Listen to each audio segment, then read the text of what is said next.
Okay,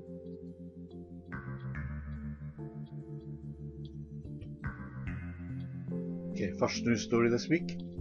Lynx, wild boar and eventually wolves could all be reintroduced to Scotland under plans set out by a new campaign group.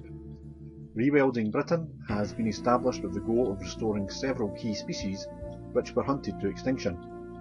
Its supporters argue other European countries are home to large predators. They believe there is no reason why Scotland, and some other parts of Britain, should be any different. The group's proposals have already drawn criticism from farmers' leaders, and the Scottish Government says there are no plans to reintroduce large predators such as lynx or wolves. Rewilding Britain says its plans would allow native forests to regenerate while giving the seas a chance to recover from industrial fishing. But it is the group's goal of reintroducing species, including the lynx and ultimately the wolf, which will attract most scrutiny. Flat-pack millionaire and Scottish landowner Paul Lister announced ambitious plans to bring back the wolf to the Highlands within the next few years in 2013.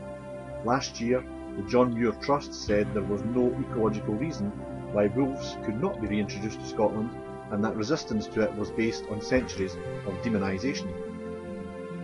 But the body which represents Scotland's landowners said there would likely be resistance among its members and farmers to any formal reintroduction bid, and instead called for further protection of endangered species. In an interview with the Radio Times, Packham said that while lynx had been brought back to Germany, Slovakia, Switzerland, France and Spain, there have been no authenticated accounts of them attacking people. He added, "Given that we have 350,000 roe deer in Scotland, reintroducing a predator to have an impact on that population would be good," he added. Wolves live in Portugal, Spain, Italy and in Sweden too. There have only been 2 fatalities since the year 2000, both in the US and certainly none in Europe. An American student who poisoned a fellow St Andrews University classmate by lacing a bottle of wine with solvent has been jailed for 3 years. Alexander Hilton, 24, encouraged Robert Forbes to drink the wine containing methanol before a ball in Fife. Mr Forbes needed kidney dialysis after the incident in March 2011 and was left temporarily blind. Hilton admitted assaulting him to his severe injury, permanent impairment and to the danger of his life. Passing sentence at the High Court in Edinburgh, Judge Lord Burns told Hilton this was a wicked and deceitful act and it could have had fatal consequences. The judge said Mr Forbes has been left with the agonising prospect of going blind in the future.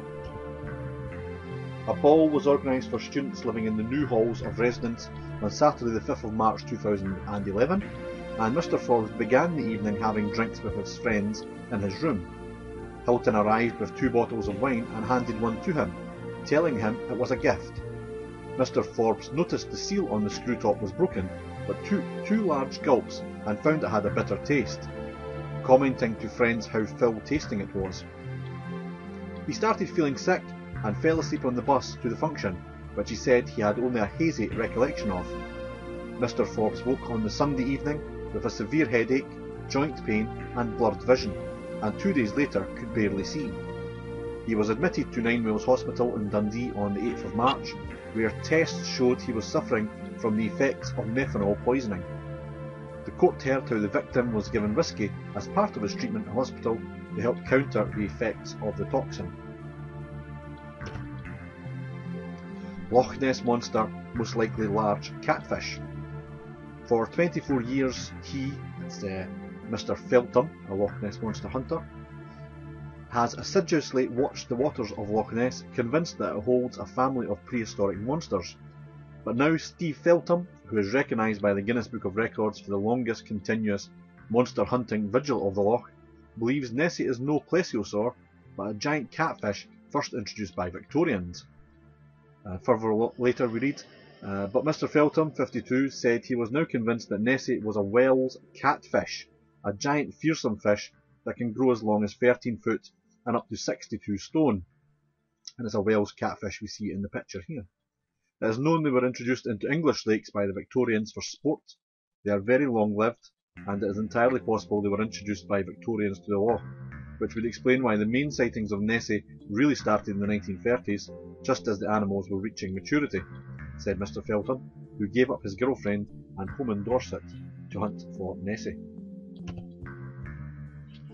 Also in Loch Ness, UFO spotted over Loch Ness, tourist captures image of strange lights above monster-inhabited Scottish lake.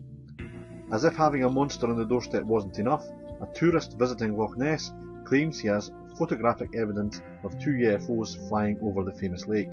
Alan Betts was on holiday with his wife Anna and her parents when the group captured the image seen above of 2 mysterious disc-shaped objects flying over the famous Freshwater Loch in the Scottish Highlands.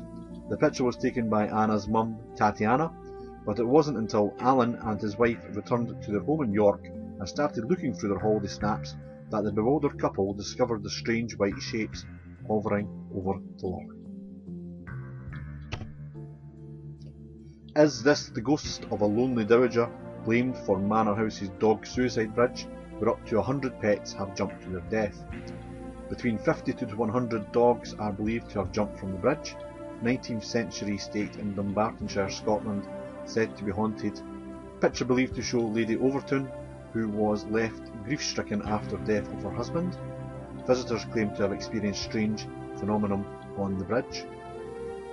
The figure, captured in one of the 19th century manor's bay windows, is thought to be Lady Overton, who is also known as the White Lady.